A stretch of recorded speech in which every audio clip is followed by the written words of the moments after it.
Consider what it has cost, historically, to strike deep behind an enemy's lines. A cruise missile costs well over $1 million apiece, and only a short list of states can build one. That scarcity has shaped doctrine for 40 years. The structural change over the last 3 years is that the cost of reaching hundreds of kilometers into hostile territory has collapsed, and the clearest proof of it was sitting on a trade show floor in Paris this month. At Eurosatori 2026 in mid-June, Ukraine's state arms maker, Ukroboronprom, unveiled the UAV-290, a turbojet-powered strike drone. The numbers describe something that behaves less like a drone and more like a cruise missile. It cruises at up to 800 kilometers per hour, reaches targets up to 650 kilometers away, and carries a 100-kilogram warhead, all on an airframe weighing 350 kilograms with a wingspan of 1.7 meters. It launches off a solid fuel booster from a mobile platform, then transitions to jet flight, navigating by a combination of inertial guidance and satellite positioning, with a radar altimeter to hug the terrain. The slow, propeller-driven Shahed-class drones that have defined this war give defenders something precious: time. A lawnmower buzz at low speed can be heard, tracked, and engaged. At 800 kilometers per hour, that intercept window compresses hard, and a defender's reaction time is the difference between a downed drone and a struck target. But the most remarkable aspect of this weapon goes beyond the propulsion system and into who is holding the brochure. The nation displaying a deep strike weapon for export is the same nation kept in the fight by donated arms from its partners. 3 years of full-scale war, a permissive testing environment, and a relentless enemy have compressed a development cycle that takes Western firms years into a matter of months. Ukraine has turned the war into a live laboratory, and the UAV-290 is what comes off the bench, a cheap, fast, mass-producible weapon now offered to other buyers. But not every note is positive. The jet engine that buys the speed also burns fuel quickly and glows brightly in the infrared, a real trade-off against the slow, cool, disposable Shahed it's meant to outclass. And the navigation suite still leans on satellite positioning, the same link that's already been spoofed and hijacked at scale elsewhere in this war. A faster weapon that listens to the same signal from space inherits the same vulnerability. The true breakthrough is that a war-torn nation is becoming quite a capable arms manufacturer for a new type of war. A country that imports its own survival is now exporting the means to strike deep, and the deep strike is no longer a privilege of great powers. The clearest way to understand the tank Germany showed in Paris this month is to look at the program it's quietly standing in for. Europe's flagship effort to build a next-generation main battle tank, the Franco-German main ground combat system, is slipping toward the late 2030s and beyond, and a German government spokesperson has now questioned whether a jointly built tank will be delivered at all, suggesting the work may pivot to platform-independent technologies instead. That is the same Franco-German pattern that just sank Europe's joint fighter program. Into the resulting gap steps a single company, with a self-financed bet.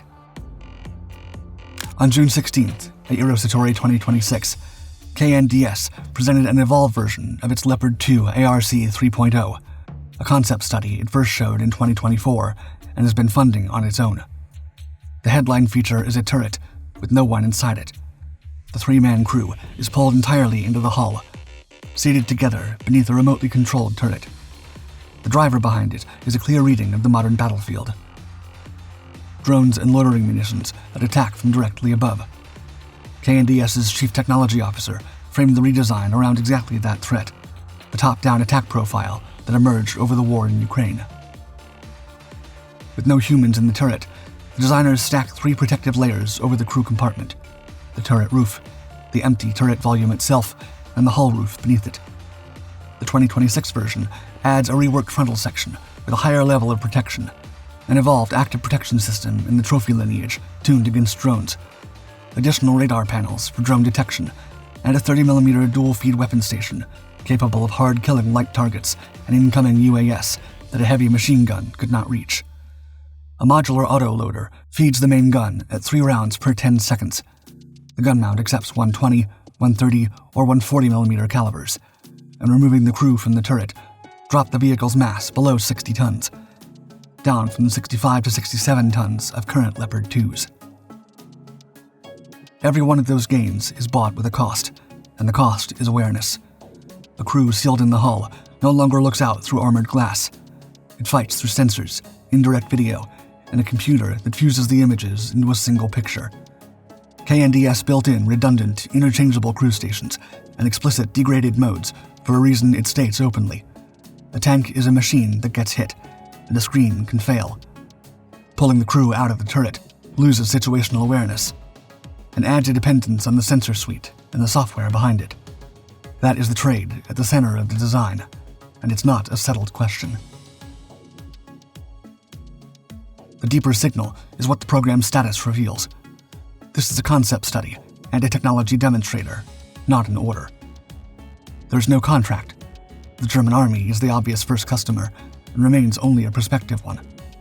KNDS's chief executive said in Paris that the combat of tomorrow may arrive before the joint program meant to deliver it does, and that the ARC 3.0 will feed a future Leopard 3. A single firm is building demonstrators for a future that the multinational effort keeps failing to produce. Europe did not set out to build a tank with no one in the turret. It set out to build a tank together, but could not. So the showroom answer wins again by default. Take the platform that already exists, strip the crew out of the most exposed part of it, and upgrade. The empty turret is an elegant solution to a hard problem. But the biggest obstacle remains the two governments, which cannot agree on who builds what. Taiwan has a numbers problem. It simply cannot match the People's Liberation Army, soldier for soldier, and it knows it. A defense built on that asymmetry has to solve a specific problem: how to put something on the most dangerous ground, the coastline, the airfield perimeter, the contested island, that the defender can lose by the dozen without losing people. That requirement, not novelty, is what produced what Taipei showed in June. On June 2nd, the National Chongshan Institute of Science and Technology, the island's main military research body, unveiled 3 military robot dogs at a press conference in Taipei. All 3 are built on the Vision 60 quadruped from the American firm Ghost Robotics, fitted with sensors and systems developed in Taiwan.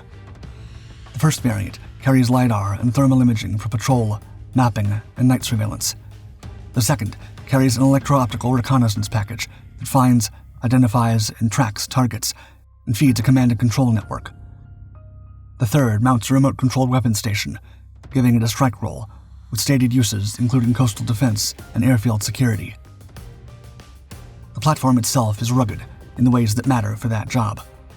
It weighs about 52 kilograms, runs 8 to 10 hours, walks at up to 2.5 meters per second, climbs slopes and stairs, rights itself after a fall, and is sealed against rain, dust, and mud across a wide temperature band. The dogs can network with each other to share what they see. The Institute's framing is direct. Deploying them reduces how many humans you have to expose in the most lethal stretches of a battlefield. That payload figure is where a spec turns into a limit. The Vision 60 carries up to 10 kilograms. 10 kilograms sets the ceiling on what the ARM variant can actually mount, which puts it in the category of a light remote weapon, not an infantry replacement. The strike dog is best understood as a mobile, attritable light weapons mount that can be sent first into a place you would rather not send a rifleman. Taiwan presents indigenous defense as a survival requirement, the ability to fight even if no one arrives to help. The brains and the sensors here are local. The legs are imported from a US company. For a weapon whose entire premise is fighting alone, a dependency on a foreign platform is a real challenge, and it sits quietly underneath the announcement. None of this has been demonstrated under fire. What was shown is a set of prototypes walking between trees for the cameras, networking on a parade ground. That's a long way from a contested beach where the network is being jammed, the machines are taking losses, and the links drop. The robot dog is the most photographed part of Taiwan's asymmetric strategy. Whether it can absorb the first wave and keep working is the part that demonstration did not and could not answer. In the last decades, it's taken the US military years to develop, test, and deliver a single new weapon system. Affordable drones are evolving in Ukraine much quicker than the Pentagon can even write the rules to counter them, and that time gap is becoming a real problem.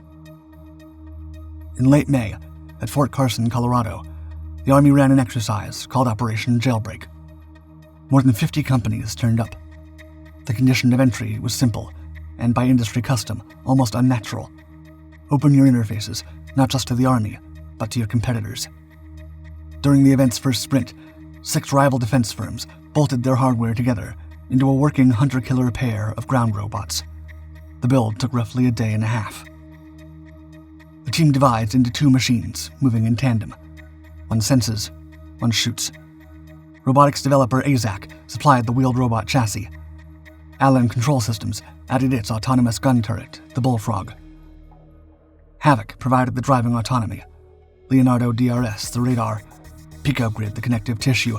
And the whole thing ran on Endural's Lattice battle management software. The intended job is to roam ahead of human formations, build a perimeter, and shoot down drone swarms before they reach the troops. As AZAC's CEO puts it, he parked his vehicle next to the Bullfrog, hoping for exactly this, and quote, "That is exactly what happened." The point was never the robot. The point was whether systems from companies that have spent decades guarding their interfaces could be made to talk to each other in real time. When a soldier can be hunted by a drone that costs less than a used car, the answer cannot be $1 million interceptor per drone. A cheap wheeled sensor paired with a cheap wheeled shooter is the only formula that works. The more revealing result is what the exercise exposed about the buyer, not the builders. The Army's chief technology officer has said plainly that decades of acquisition never seriously required these systems to be interoperable in the first place. The vendors had long claimed they could plug together on demand. This time, the Army, in one CEO's words, quote, "called our bluff." They handed them the infrastructure and watched them do it in under 30 hours. Here, the official story and the logistical reality separate. A hackathon prototype is not a program. Asked whether it intended to actually buy the robot, the Army had nothing to announce.